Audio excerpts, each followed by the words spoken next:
నమస్కారం welcome to 108 news Telugu నా పేరు గౌరీ ముందుగా బులెటిన్ లో హెడ్లైన్స్ దుర్గమ్మ భక్తులకు గుడ్ న్యూస్ దుర్గమ్మ భక్తులకు టెక్ సేవలు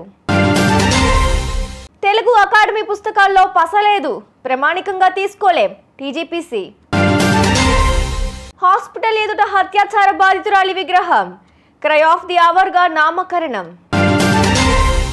రేపటి నుంచి శ్రీవారి బ్రహ్మోత్సవాలు ఇవాళ అంకురార్పణ మూసీ నిర్వాసితులకు బంపర్ ఆఫర్ డబుల్ బెడ్రూమ్ ఇళ్లతో పాటు వారికి 25,000 దసరా ఉత్సవాలకు సంబంధించిన సమస్త సమాచారం భక్తులకు అందుబాటులో ఉంచేందుకు దసరా 2024 యాప్ను అందుబాటులోకి తీసుకొచ్చారు. ఈ యాప్ను ప్లేస్టోర్ నుంచి డౌన్లోడ్ చేసుకోవచ్చు. ఈ యాప్లో దర్శన వేళలు, దర్శన టికెట్ల కొనుగోళ్ల కౌంటర్లు, పార్కింగ్ ప్రదేశాలు వంటి వివరాలను పొందుపరిచారు.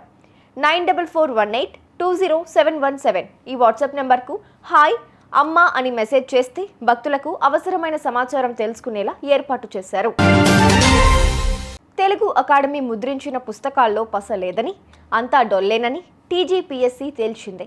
ఈ పుస్తకాలు పోటీ పరీక్షలకు పనికిరావని, వీటిని ప్రామాణికంగా తీసుకోలేమని పేర్కొంది.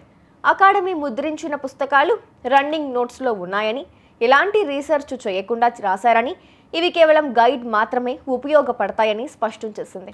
ఈ అంశాలను పేర్కొంటూ ఇటీవల టీజీపీఎస్సీ హైకోర్టులో అఫిడవిట్ సమర్పించింది.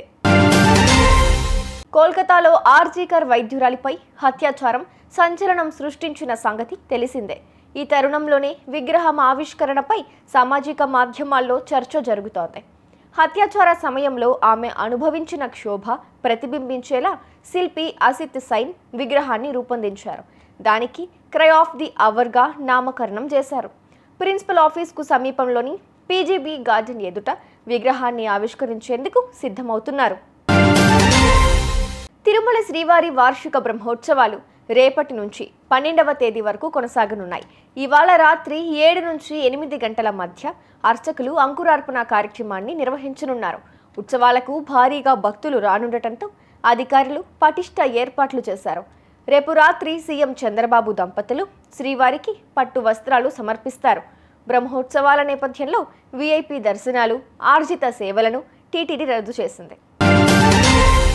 హైదరాబాద్ మూసీ రివర్ బెడ్ నిర్వాసితులకు 2 BHK ఇళ్లతో పాటు సామాగ్రి తరలింపు, ఇతర ఖర్చుల కోసం 25,000 ఇవ్వాలని ప్రభుత్వం నిర్ణయించింది.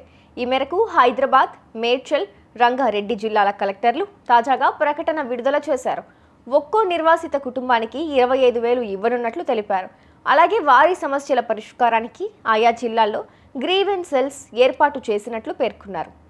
చూసారుగా, ఇవి ఇవాల్టి బులెటిన్ అప్డేట్స్. మరో బులెటిన్తో మళ్ళీ మీ ముందుకు వస్తాను. అంతవరకు కీప్ వాచింగ్ 108 న్యూస్ తెలుగు.